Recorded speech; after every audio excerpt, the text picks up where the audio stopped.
Welcome to Ingram's Water and Air Equipment. We're going to show you a step-by-step process for installing your new energy-efficient geothermal system.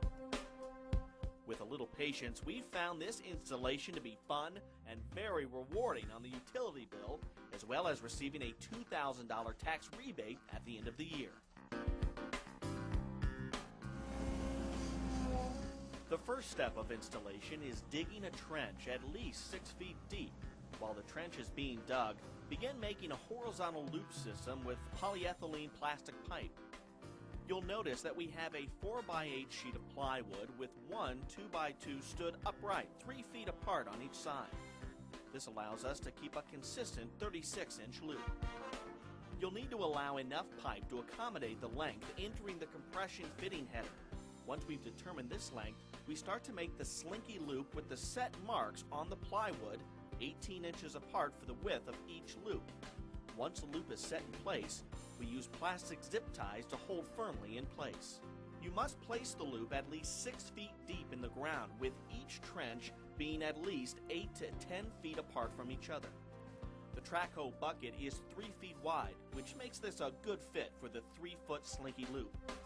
Just a reminder, make sure you know where any water or electrical lines are buried in the yard.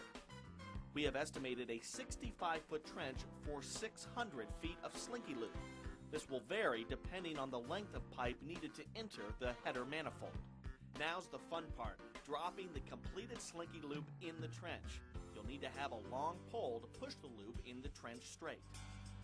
Make sure you mark the supply and return loop. The second step, filling the pipe with water and connecting to the header manifold, this is a non-pressurized system, which makes it different than conventional geothermal pressurized systems. Now it's time to hook the supply and return to the unit and the QT flow center and adding the propylene glycol.